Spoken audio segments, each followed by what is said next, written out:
Good afternoon, students. Today we are going to start lesson 12, pictorial representation. आज हम बेटा lesson 12 जो हमारा कंटिन्यू चल रहा है उसका हमारा टॉपिक है आज पिक्टोग्राफ। मैं पिक्टोग्राफ के बारे में आपको बता चुकी हूँ। ये वाला एग्जाम्पल है ना बेटा, इस एग्जाम्पल के थ्रू मैंने आपको पिक्टोग्राफ को कल एक्सप्लेन किया था पिक्टोग्राफ के बारे में, है ना बेटा। आज मैं आपको एक और पिक्टोग्राफ कराने जा रही हूँ जो कि एक्सरसाइज 12.2 में है। एक्सरसाइज 12.2 का क्वेश्चन नंबर 1। क्वेश्चन नंबर 1 में क्या है बेटा, हम लोग देखेंगे। सबसे पहले मैं रीड कर रही हूँ इसको। Read the pictograph shown below. नीचे दिए गए पिक्टोग्राफ को रीड करना है एंड मतलब और answer the questions that follows. और जो नीचे क्वेश्चंस दिए हुए हैं उन क्वेश्चंस के आंसर्स हमको देनी है। ठीक है बेटा, कहने का मतलब ये है कि जो पिक्टोग्राफ है ये पिक्टोग्राफ क्वेश्चन के अंदर ही ड्रॉ किया गया है। इस पिक्टोग्राफ को रीड करके इस पिक्टोग्राफ को देखकर आपको नीचे दिए गए क्वेश्चंस के आंसर्स को आपको देना है। ठीक है, तो आप देख रहे हैं कि इस पिक्टोग्राफ में क्या है। इस पिक्टोग्राफ में आप देखेंगे बेटा 2 कॉलम्स बने हुए हैं, 1 कॉलम 2 कॉलम, 2 कॉलम्स बने हुए हैं इस पिक्टोग्राफ। एक कॉलम में तो absents for a week in class third A में एक वीक में मतलब 1 वीक में जितने बच्चे एब्सेंट हैं उनके बारे में इस पिक्टोग्राफ में बताया गया है। दोबारा से रिपीट कर रही हूँ बेटा मैं, क्लास 3rd ए के बच्चे स्टूडेंट्स अ वीक का मतलब है 1 वीक में जितने बच्चे भी एब्सेंट हैं उन बच्चों के बारे में यहाँ पर बताया गया है। तो बेटा आप देख रहे हैं कि पिक्टोग्राफ में 2 कॉलम है। एक कॉलम में तो absents for a week in class 3rd A लिखा हुआ है ऊपर ही ऊपर, और दूसरे कॉलम में आप देख रहे हैं कि इसमें क्या लिखा हुआ है, एक फेस की पिक्चर बनी हुई है और एक फेस का मतलब ये है कि 1 स्टूडेंट, मतलब 1 फेस की पिक्चर का मतलब हो गया 1 स्टूडेंट। यदि हम 1 फेस ड्रॉ करेंगे तो उसका मतलब 1 स्टूडेंट माना जाएगा, एक बच्चा माना जाएगा। यदि हम एक फेस ड्रॉ करते हैं तो इसका मतलब इसका ये क्या माना जाएगा, एक फेस ड्रॉ करने का मतलब क्या माना जाएगा, 1 स्टूडेंट, एक बच्चा। क्लियर। तो यहाँ पर हमने 1 वीक, एक वीक में जितने भी डेज होते हैं उन डेज को यहाँ पे लिखा हुआ है पहले से ही क्वेश्चन में। आप देख रहे हैं कि Monday, Tuesday, Wednesday, Thursday, Friday, Saturday, 1 week में जितने डेज होते हैं उन डेज को यहाँ पे मेंशन किया गया है, यहाँ पे लिखा गया है। और दूसरे कॉलम में जितने बच्चे एब्सेंट हैं, मंडे को जितने बच्चे एब्सेंट हैं उसके अकॉर्डिंग उतने ही फेस यहाँ पे ड्रॉ किए गए हैं। तो बेटा हम देखेंगे कि मंडे को कितने बच्चे एब्सेंट हैं। एक फेस का मतलब ऊपर यहाँ पे मेंशन किया हुआ है कि एक फेस की पिक्चर जो बनाई हुई है, एक फेस की पिक्चर का मतलब है 1 स्टूडेंट। क्लियर बेटा। तो हम देखेंगे कि मंडे को कितने बच्चे एब्सेंट है। तो यहाँ पे देखेंगे कि मंडे के आगे कितने फेस ड्रॉ किए गए हैं, कितने फेस बनाए गए हैं, 1 2 3 4 5 6 फेसेस बनाए हुए हैं। मंडे के सामने 6 फेसेस बनाए हुए हैं। तो इट मीन्स क्या हुआ कि मंडे को 6 बच्चे एब्सेंट है। तो हम यहाँ पे लिख भी सकते हैं, हमारी कन्वीनियंट के लिए हम यहाँ पे लिख सकते हैं 6 स्टूडेंट, मतलब 6 फेस का मतलब क्या हो गया, 6 बच्चे मंडे को क्या है, एब्सेंट है। क्लियर। अब है ट्यूसडे को कितने बच्चे एब्सेंट हैं बेटा, 2 फेसेस ड्रॉ किए हुए हैं। ट्यूसडे के आगे कितने फेस ड्रॉ किए हुए हैं, 2 फेस ड्रॉ किए हुए हैं। तो इसका मतलब ये है, 2 फेस ड्रॉ करने का मतलब ये है कि ट्यूसडे को 2 स्टूडेंट्स, 2 बच्चे एब्सेंट। तो यहाँ पे हमने लिख दिया 2 बच्चे, इस तरह से हमने 2 स्टूडेंट्स लिख दिए। इसके आगे हम स्टूडेंट्स भी लिख सकते हैं ताकि आपको अच्छे से क्लियर हो जाए। स्टूडेंट 6, मंडे को 6 स्टूडेंट एब्सेंट है, ट्यूसडे को 2 स्टूडेंट एब्सेंट है। तो मैंने इसके आगे स्टूडेंट लिख दिया इस तरह से। ठीक है।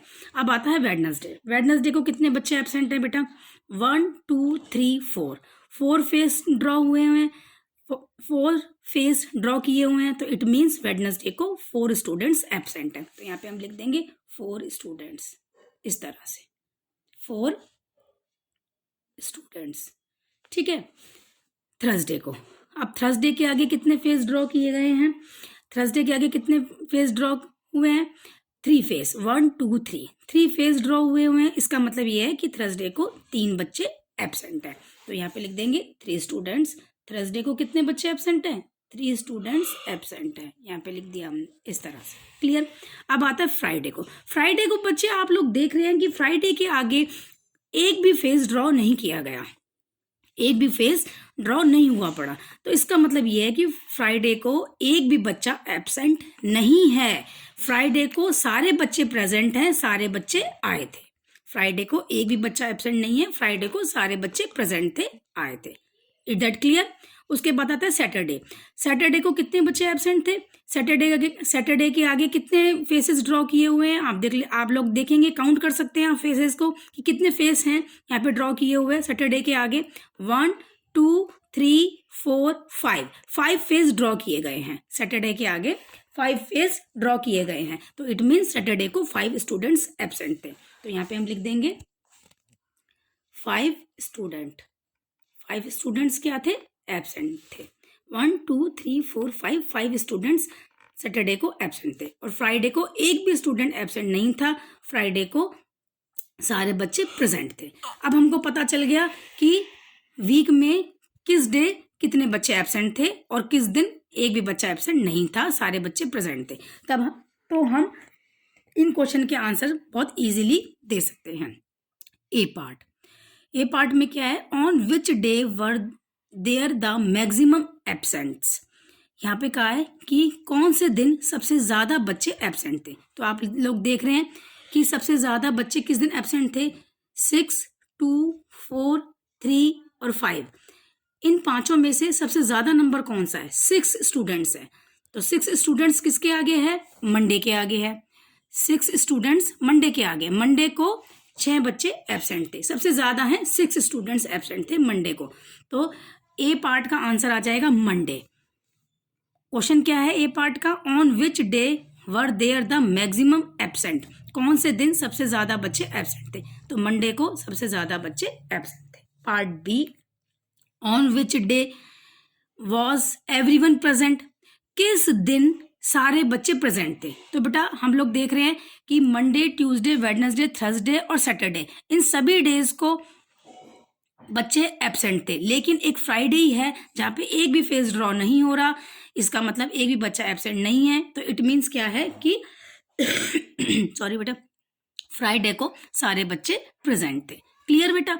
तो बी पार्ट में पूछा है on which day was everyone present. किस दिन सारे बच्चे प्रेजेंट थे? तो फ्राइडे को सारे बच्चे क्या थे? प्रेजेंट थे। तो बी पार्ट का आंसर आ जाएगा फ्राइडे। नेक्स्ट है C part, how many students were absent on Tuesday. Tuesday को कितने बच्चे एब्सेंट थे? तो हम ट्यूसडे के आगे देख लेंगे कि कितने बच्चे एब्सेंट थे। ठीक है बेटा, ट्यूसडे को कितने बच्चे एब्सेंट थे? 2 स्टूडेंट्स एब्सेंट थे। तो हमने यहाँ पे लिख दिया 2 स्टूडेंट्स। ट्यूसडे को कितने बच्चे एब्सेंट थे? 2 स्टूडेंट्स। यहाँ पे लिखा हुआ है, आप लोग देख रहे हैं कि ट्यूसडे को 2 फेसेस बने हुए हैं, तो इट मीन्स 2 स्टूडेंट्स एब्सेंट थे। तो इसलिए मैंने सी पार्ट में 2 स्टूडेंट्स आंसर लिख दिया है। पार्ट डी में क्या है? How many students were absent on Wednesday. Wednesday को कितने बच्चे एब्सेंट थे? आपको डी पार्ट में ये बताना है कि वेडनेसडे को कितने बच्चे एब्सेंट थे। तो वेडनेसडे को कितने बच्चे एब्सेंट थे बेटा? हम देख सकते हैं कि वेडनेसडे के आगे कितने बच्चे एब्सेंट थे। वेडनेसडे के आगे कितने फेसेस ड्रॉ हो रहे हैं? 1 2 3 4। वेडनेसडे के आगे 4 बच्चे ड्रॉ हो रहे हैं, तो इट मीन्स वेडनेसडे को 4 बच्चे एब्सेंट थे। हमने यहाँ पे लिखा भी हुआ है, मैंने आपको पहले लिखवा दिया था कि वेडनेसडे को 4 स्टूडेंट्स एब्सेंट थे।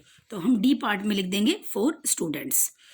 वेडनेसडे को 4 स्टूडेंट्स एब्सेंट थे। ठीक है बेटा।